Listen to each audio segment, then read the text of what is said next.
Hello, everyone, and welcome to the IEN 2024 and 25 Fall Split. Today, we're going to be at the Virginia International Raceway, but first, I have to introduce the legend in the booth with me today. Logan, how in the heck are you doing, my friend? I am absolutely amazing, hot sauce. I need you to drop it like it's hot. And I am so glad to be here with you today. You're looking so fresh and so clean, man. You got the hair, you got the beard. I didn't get the memo about the beard, but I love the fact that you're wearing the jacket and you got your Funkadelic on. Get excited because we're going to put that pedal to the racing metal and we are going to get into this iRacing season. And I am truly excited to be here with you, checking out all this Indiana action. Yeah, I'm excited for it as well. And I had to step on my game because I saw what you were wearing with the Wu-Tang and the Blazers. So I said, hey, let me come correct as well. So certainly going to be a very, very interesting and fun day. But before we get into it, I do want to take a moment to give out a shout out to Zotac Gaming for powering today's stream. So make sure you show that appreciation, guys, by using those hashtags powered by Zotac or hashtag ZotecUSA. You can always type !Zotac in chat for more information. Absolutely fantastic. Zotac is one of the greatest companies, and we appreciate them helping us out with everything. Speaking of some help, hot sauce, I think we got some help today, baby. Yo, his name's Drew, and he likes long walks on the beach. He's also a band teacher from Indiana. Can we bring him on in and say hi? Hey guys, how we doing? I feel a little underdressed, but I'm not going to take it personally. I can't wait to get this stream up and going, and it's great to be a part of this thing here with LandFest, sponsored by Zotac, and some really talented people talking to our kids today. Absolutely. It's so good to have you here with us. What is one of the things that you're going to be looking for from these kids as they get behind the wheel? And most of them probably don't have a license in IRL. That's right. So I think the biggest thing for me is what we preach to the kids every week in our drivers meeting is finding some semblance of consistency week in and week out.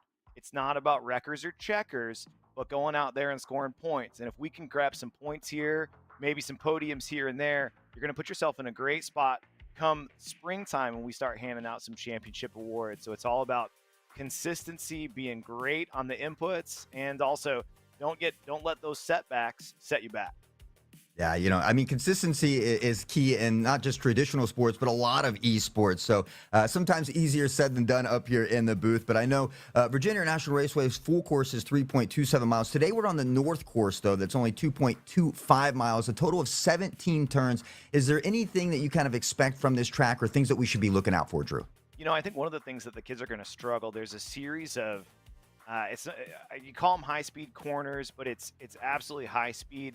A lot of risk and a lot of reward going through there. So I think we're going to see some spinners, especially early as we warm up our tires. But then as the experience level sets in, it's going to be interesting to see who can gain the most time through those straight line paths. I think it's going to be truly interesting to see how they keep calm and collected and keep flexible through that first turn, which is aptly called the horseshoe. A lot of the wrecks start right off of the gates. So these kids, they need to keep calm. They need to remain flexible and be looking out with their eyes wide open at what the other drivers are doing because you just don't know. And that turn one causes a lot of hair pulling.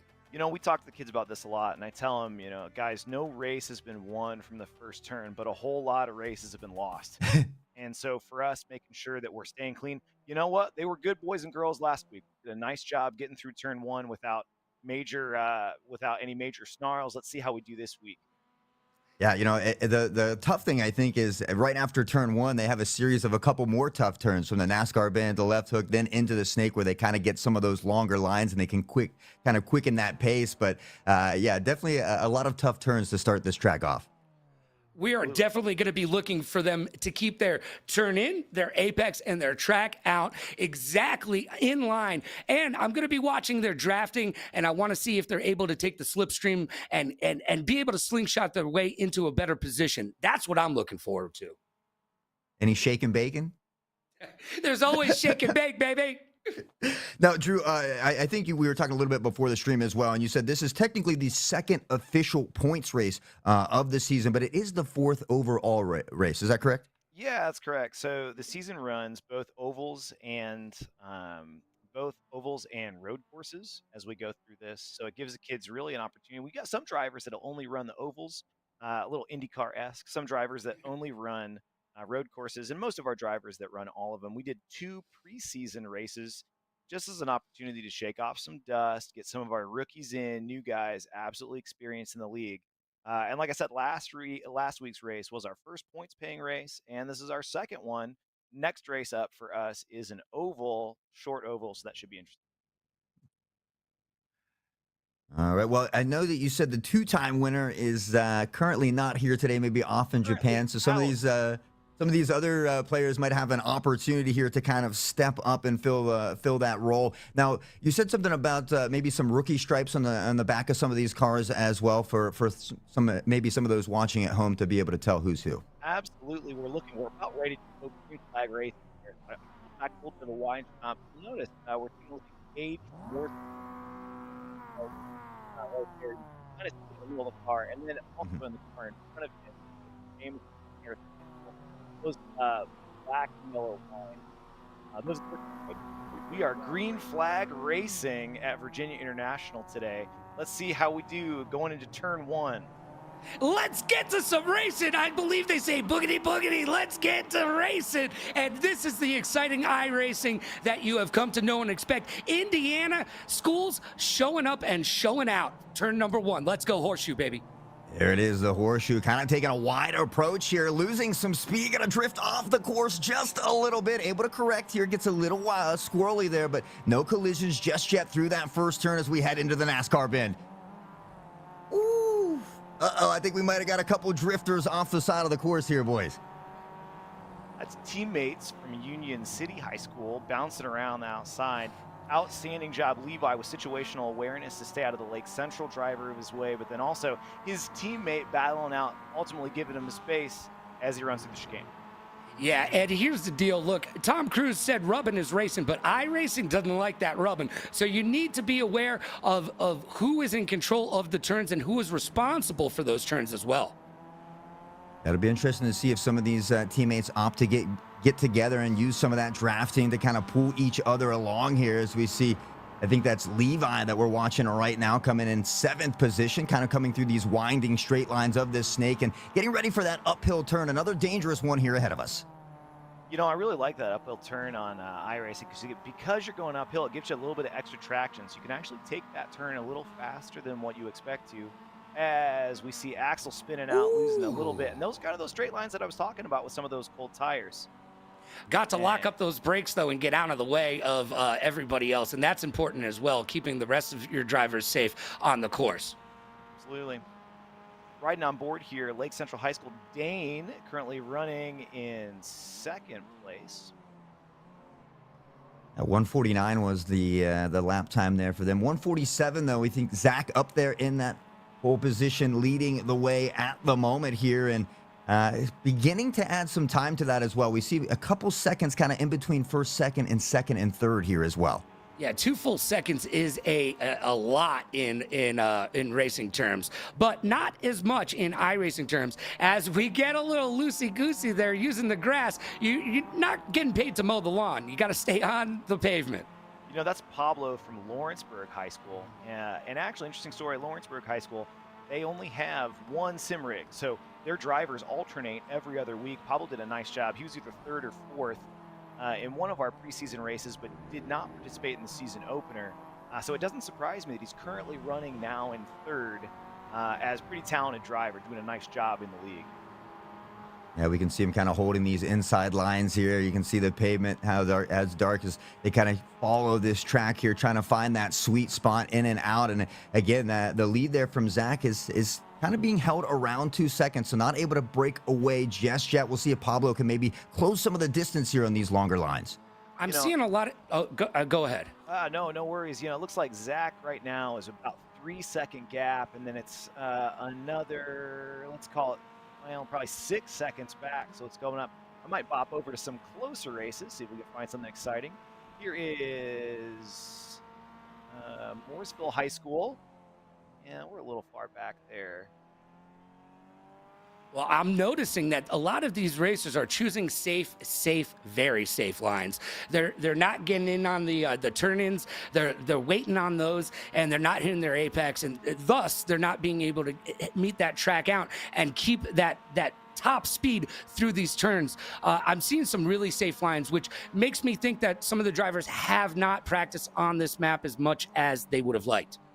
You know, I think that's it. We talked today in the drivers meeting about just the importance of understanding your competitors. You know, I think for some kids, they watch motorsport online and they look at it and they say, you know, well, these great superstars can race close, so that's what I'm going to do.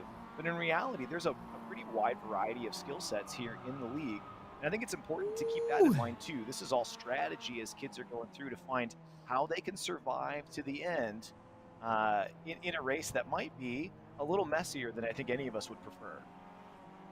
Yeah, and some of these quick turns coming up as well, kind of that excessive braking or speeding out can be tough on the tires as well. So you got to try to maintain all of that while keeping that perfect ebb and flow as you look to gain some ground on some of your competitors. And again, we head into these longer lines here coming up on that uphill turn as well. And again, just a bit of back and forth. But right now, I mean, Zach's kind of locked it down. It does look like Dane has gained some time, and there's only a second between those the leader and the second place there. You know, I think it's funny that you mentioned it. iRacing absolutely employs what they call a dynamic tire model, which means the tire does change throughout the race. Unlike maybe a Mario Kart title, which would be on the arcade side of racing titles. It's the extreme side of arcade. You know, iRacing kind of prides itself in trying to simulate all aspects. So the track temperature is even simulated here. We are currently running at 134 degrees track temperature, which is pretty warm. And I think we're going to start to see tires degrade, especially if drivers are pushing hard. Well, I hope that we can get some green shells out here to make it a little bit more entertaining. But the tire's slip angle will change throughout the race, and that's what these racers need to be cognizant of, because if they're not doing that, then their inputs are going to be off, and they're going to be oversteering and understeering, correct? That absolutely is correct. And not only does it affect the tire, actually, if they're on line or off the racing line, that also affects how their tire grips. You can see kind of the worn tire line in the track as we go through this corner here, outside, inside, getting a little spinny. He holds on to it. As it goes through, once you go offline, even if you're still on the track, you're just off the racing line, you'll start to pick up marbles, you'll start to pick up dust and dirt, and your tires that used to be nice and warm and grippy start to be a lot more slippery. Now, Drew, out of these top three here, at least, do we have any rookies in that top three, or is this kind of more the experience, the seasoned veterans, so to speak? Yeah, you ready for this? So let's bop to our third place driver here, Pablo. Okay. So I see Pablo is a rookie. Dane directly in front of him is a rookie. Oh, wow. And actually, okay. There was a Pike driver that was right before it, but I think Drew picked up some damage early. Not me.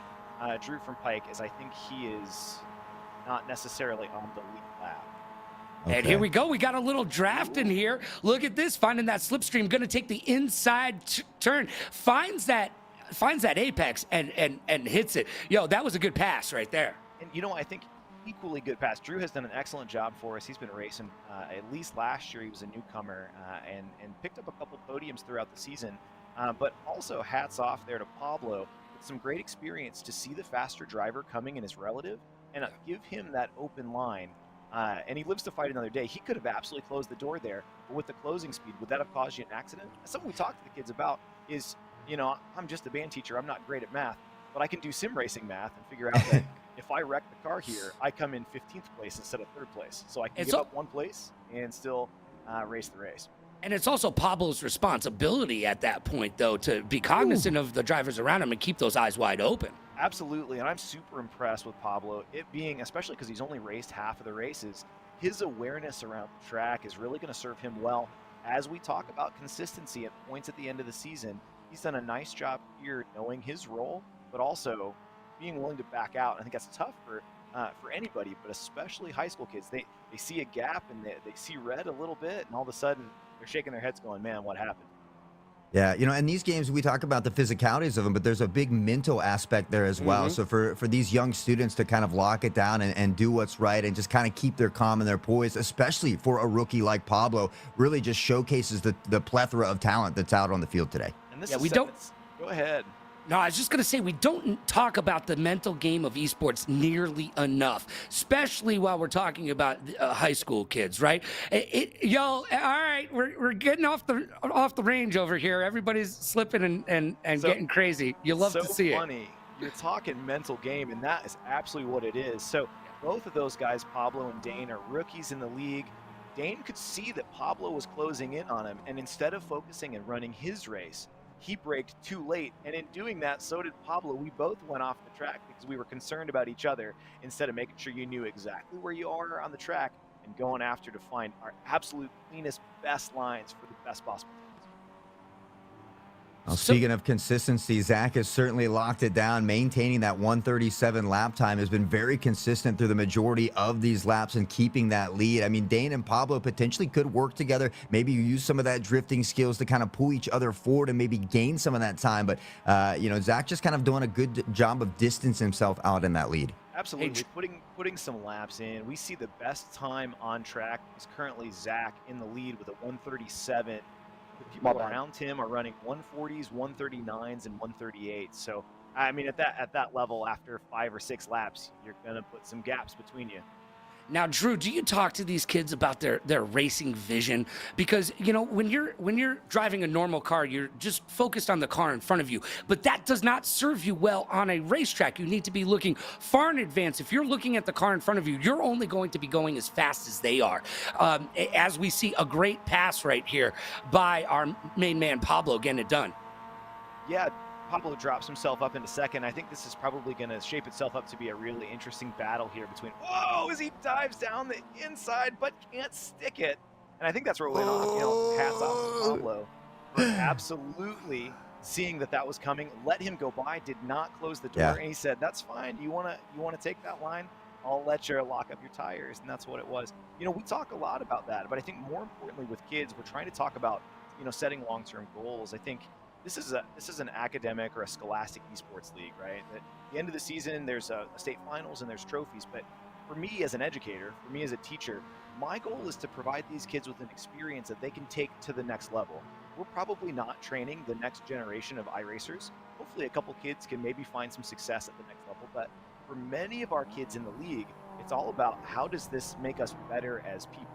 And so I love that opportunity to get to talk to young people about those things. Oh, man, that's so cool. And Pablo, again, I mean, we were just talking about kind of looking out in front, but as you mentioned, we saw Drew, I think it was Dane, coming to kind of blow by, and the situational awareness from Pablo to kind of just ease off a little bit and take that inside turn. He's done a great job of kind of following the sweet spot in the course thus far. And I think he was starting to gain a little bit of time. Unfortunately, I know they both got squirrely there a little bit, and Zach has just been that consistent king at the moment. Absolutely. His last lap was a 138.2, and his best lap was a 137. In comparison, Pablo's last lap was a 145, and Dane's last lap was a 146. And consistency is king, especially in this league. Now, these cars are the MX-5s. These are the little Miatas, if you will, out there. How does that play into how these kids need to run this race? So, for us, iRacing, one of the best things it does is it's all about its competitive ladder. And so the MX-5 is the start of sports car racing ladder in iRacing. And once you run enough races in the MX-5, you can step up to a higher power machine. We love this car because, shoot, some of our kids could actually be driving this car in real life. Most of us are not actually going to ever sit and drive an Indy car in real life. And so it gives a little added realism and also makes it accessible to all the kids. You don't have to buy any extra content. It's there. It's pretty, as a car, it's pretty stable and comfortable to drive. And I think for a lot of kids, they're enjoying the experience in this car.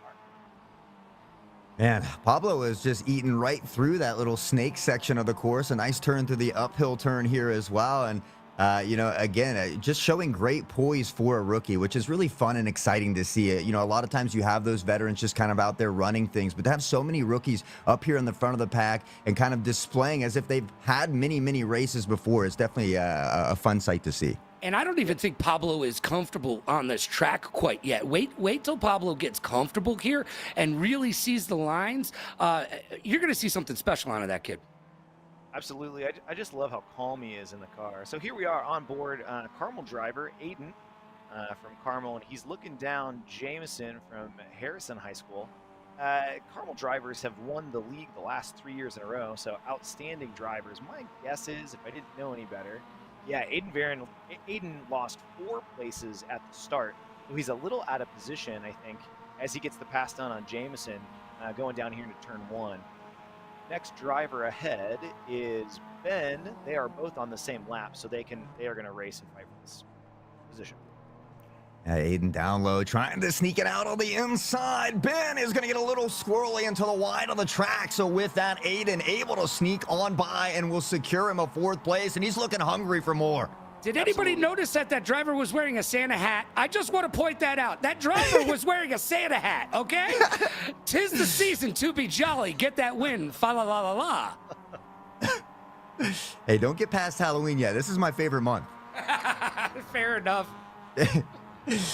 But yeah, Aiden doing a great job here. As you mentioned, kind of losing 4 early positions, but that's kind of that mental game. You can't let things like that affect or haunt you. You just buckle down and do what you're comfortable doing. We're certainly seeing that here from Aiden as he has a nice turn, maybe just a little much power coming through, but able to stay on that track line, hitting these little snake bends through and through and gaining a little bit of ground over time.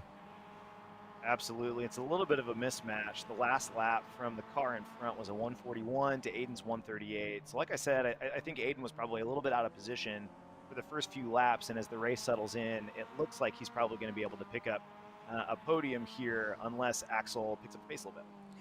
By the way, Axel, great name. A shout out to your parents.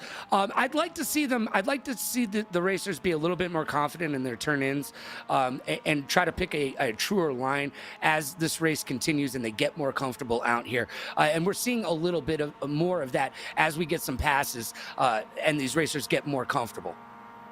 Yeah, and Aiden just, again, following that track line, allowing him to have a little bit better grip, allowing him to pick up that speed. We see him kind of a nice, easy pass there on Axel, who was on the outside of that track line. So, again, just following these little tire tracks here, making sure you maximize your grip and your speed. And, of course, allowing a little less wear on those tires can go a long way.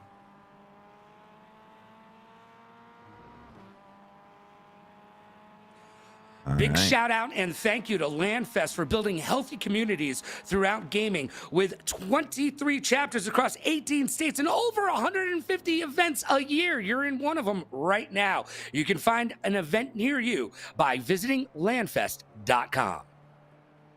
Yeah, we love LandFest over here. I know I've been working with them for a little over 5.5 years or so, and it's always an amazing time with LandFest. I love how many events that they're able to perform. The crew behind. Look, for everybody who's in front of a camera, there's 50 people behind a camera making it happen. And shout out to the production team at LandFest and everybody that's involved in that company. They do their best each and every single day for you to enjoy esports. All right, we'll take a look here. I believe we are on board with Levi as well. Last lap was 142. Best lap is 139 as you believe he's closing in on Ben here for that 6th position. They're kind of duking it out on these inner sight lines here and just trying to quicken that pace through these snake turns. A little bit of a better line here for Levi. Gonna have to slow it down a little bit, almost trading some paint, but able to sneak away. But I think kind of being a little cautious of that, trying to speed up away from the car there, getting a little bit out into the grass, so to speak, but still able to lock it down. Oh, and maybe getting some inboard comms here as well. I love to hear it. Oh, you love to hear it when they're talking to each other. And here we go. We're going to take a little pit. Yeah, you gotta keep up on those tires. It's equally as important. Sometimes you might still have the fuel, but you need to get those tires traded out. Maybe getting a little loose on you around those turns. You got to tighten it up. So we'll see if they're able to do that. And back to Zach here, who is in that lead. The fastest time of the day, still at 137, and his most recent lap is at 138. So really just being very, very consistent out in the front. Doesn't have too much to worry about as far as other cars getting in the way or trading paint. So right now, kind of smooth sailing for Zach. Going back to those tires real quick, one of the things that you need to be cognizant of is that you can't feel it like you can in a regular car, right? So you have to be able to hear the difference in the turns. It's harder because it's in 2D. It's harder to get that real sensation. So your hearing and your spatial awareness is so very important in iRacing. Gotta have the Absolutely. Although awareness. you'll actually do get some of that feedback if you're on a wheel that has the force feedback. And some of the racers in the league are racing on like a Logitech G29, which is kind of your entry point to this Okay. activity. But some of the racers are also on some direct drive wheels, and so you're able to feel a lot of the details from the sim going through. Yeah, it's crazy how far some of those sims have come, but yeah, you usually got to reach pretty deep in the pocket for some of those nicer sims. So it is great to see all of these students getting an opportunity to kind of get out here and experience, the fun that is iRacing. Zach All still right. in the lead, Pablo in second, and now Aiden and Axel have been trading paint over here in third and fourth place, making a go of it.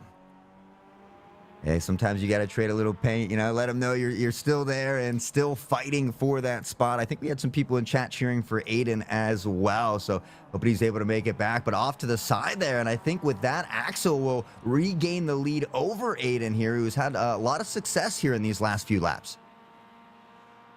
That was a very good set of turns for them. They really took that. They were able to keep calm and patient and know that let the other driver make the mistake, and then you can capitalize on that.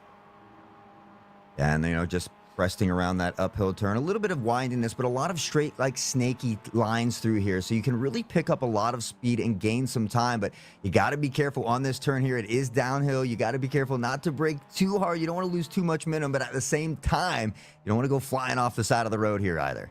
And this right here is our last lap in the race. So as we pop over to Zach from Carmel High School, looks like provided no major mishaps. It looks like he's going to cross the line here. Ooh. Time has expired, so all he has to do is catch that checkered flag. And don't make a caster curse of it right now for Zach. Zachary's putting in the work right now. Don't do it to him this late in the race. Zach, I'm with you, brother. You've got this. Hey, they say one man's caster curse is another man's caster blessing. So you never know. Maybe Pablo's back there waiting to be blessed. But, Zach has just really shown great poise throughout the day. He took off in a hurry, was able to hold that first place position, and really just he felt it seemed like he felt very, very comfortable out there on this track as well. But I got to say, for Pablo being a rookie to stay consistently in second there, to have a couple battles, I think, with I think it was Dane or Drew at the time, but and to just be able to fight through that and remain here in second speaks a lot for that rookie as well. I'm really liking how Zach is showing confidence in his racing skills right now. He's picking good lines. He's making a real go of it. You know what? I want to see what Zach has to offer for the rest of the season. And you know what? That being said, Pablo and Aiden right there, right behind him. These kids have put in the time and the effort into these tracks, and it shows. They're having a lot of fun out there, and I'm having a lot of fun watching. Yeah, and I think that's one of the fun thing about these high school leagues is you get to watch these students develop and progress throughout the regular season here, and it's fun to watch them grow as an individual and as an iRacer. So, and Zach, again, it'll be interesting to see. I know that two-time winner isn't here, so Zach just putting in some reps and getting ready for their return from Japan. I was really hoping to see Aiden maybe make a race of that, but it looks like Pablo is able to just eke it out and throughout all of it to get through. So it looks like finishing order is Zach, Pablo, and Aiden on the podium. Let me see if I can pop back to people that are still racing. We are finishing up. Race is done. So finishing order, at least 1, 2, 3 is absolutely in, probably 4. After that, I'm a little fuzzy until everything kind of works itself out on track. Yeah. So we didn't have any DNFs though. I mean, as of right now, I just cast curse the whole squad. But as of right now, everybody is in contention to finish this race. I don't know if that's true. Okay. I don't. That's what I'm asking because I guess we can only see the top 10. And it's funny that you mentioned that though, because I was actually going to touch base on that as well. I was kind of impressed, but we didn't see more crashes because sometimes that can happen at the high school level, especially when you have a map that has a lot of these twisting and turns, especially early on. But for the most part, at least in those top 10 positions, we didn't really see too much trading of the paint. We saw players willing to kind of back off if someone was coming in on that lower line. So a lot of good heads-up display, at least from those top 10 that we were able to check out. Excuse me. Absolutely, all said and done, I'm pretty pleased with the kids this week. I felt like, we continue to get better week in and week out. And I think that's, as the person that I feel like a little bit organizing this or sometimes in charge of, gosh, that's all you can ask for is that you're giving kids an opportunity and also watching them grow and develop and learn and hopefully achieve.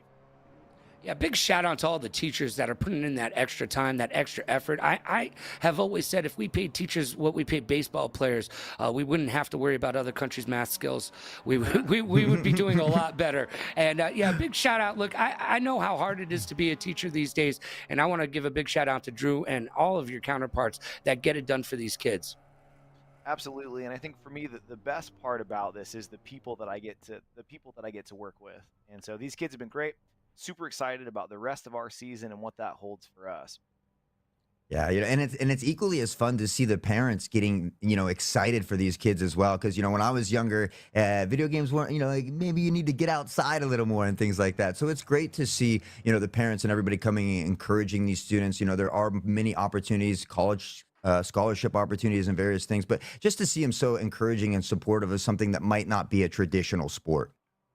Absolutely. I did my research. So I teach middle school. We started up a middle school esports program at my middle school here in Lafayette. And some of the research statistics I had talking to my principal, $16 million in fiscal year 22 was Wow, awarded in college scholarships. And that number continues to rise end over end every year. Here's the other one. And this is the big one that I want people to take. If you're listening to this stream, you don't have an esports program. 40% of children involved in esports programs were never involved in an extracurricular activity before esports. That that's means we are amazing. reaching kids in a new and novel, unique way, something that they're already doing. They get to wear school colors and represent their community in some positive aspect. Gosh, I can't tell you how meaningful that is for me as a teacher. Yeah, it's honestly it's just amazing that they have these types of opportunities now, and it's yeah, you can't be anything other than happy for them. No, absolutely. These kids are getting great opportunities. And I always say, drop the E off of it and just call it sports. And look, for everybody, like we said earlier, for everybody in front of the camera, there's people behind the camera. And when you're Mhm. watching any type of sporting event, wait until the credits roll and find something, find a job on there that you find interesting. Learn more about it because it will be available in esports as well. Esports ain't going anywhere. We are a, what, $30 billion industry by 2030 they're forecasting. Look, that's a lot of money. Billion, baby. I'm just saying, we're not going anywhere fast. Hey, and that brings up a great point because maybe you're out there and you're listening. Maybe how can I get involved? Well, the League OS portal. There's a way to search through hundreds of collegiate esports programs to see what they are, what games to play, different majors they offer, and it's not just gaming. Shoutcasters like us, social media managers, all kinds of different talents out there that could maybe fit your profile. So if that's something that's interested in you, LOS portal is free for students. Don't miss your chance to get discovered. Visit portal.leagueos.gg today and take your game to the next level. Drew, did you have a blast with us today? Although that's a loaded question because you can't really say your honest opinion, can you? Fellas, I can absolutely say my honest opinion. I got to play streamer for a day with some absolute pros. You guys are awesome. I hope I didn't ruin your stream too much. And You were gosh, the was this brains. fun for me. Yeah. Yo, You were you're the brains hamster of the wheel, operation. bro. Yeah. You're the hamster making the wheel turn, bro. We were just holding your hand. That's it. Yo, Drew, you did a great job, and thank you so much for being here for us and for the kids as well. It means a lot to us as casters, and means a lot to those kids each and every single day. You are helping the next generation become better, and we got to hand it to you because you know what? If Whitney Houston said it, they're our future. Teach them well and let them lead the way. Hey, I tell you what, if these kids in this league are our future, we got a bright one ahead. Sometimes we make mistakes, but gosh, we have learned from those mistakes. We grow in those mistakes, and what an outstanding future we're going to have with these kids. Hey, and that's an important thing. I heard a wise man once say, there are no losers in this. There's only learners. Obviously some of us win, but everything is a learning experience. Everything is an opportunity to grow and get better. And, it's great to see someone, that the kids have someone like you to kind of help lead them in that direction and be there for them. So it's great to see, Drew. I'm sure they appreciate you. I know we do. Well, hey, I'll be honest. I want to say thanks about all that, but it's not about me. It's about giving opportunities to kids and letting them shine. And I appreciate you guys coming in, and also with League OS, Landfest, Zotec Gaming, all of our sponsors out there. Guys, this is awesome for our kids, and they get to do that, and you guys get to be a part of it. But ultimately, let me be a mirror to reflect how amazing our kids are doing some cool stuff. So congratulations to all the competitors today. You guys were excellent, and we're super excited. And as Logan said, we want to take a moment to thank everybody behind the scenes. Jade and Connie, everybody. There's a bunch of people behind the scenes that put in a lot of work that don't often get enough credit. And we certainly want to thank everybody hanging out in chat, the parents, the students, the teachers. We certainly appreciate all that you guys do as well. So thank you for everything. But I think that's going to be all for us today. Is that right, guys? Oh yeah, baby. Yo, put the kids to bed and wake up the neighbors, because I am excited. I need to watch some more racing. I'm not done yet. I'm not done. I'm going into the living room and I'm gonna watch this back, man. Look, I love the fact that we get to come out here and talk about what these kids are doing on a racetrack. And I think somebody's actually going to pay us for it. Look, this is the best job in the world. You can be doing this job too. That's right. That's why you use that league website that we left there for you. So hopefully everybody will get into that. But again, guys, unfortunately, that is all the time for us today. We hope everybody has a wonderful, wonderful evening, and we'll see you back here next time.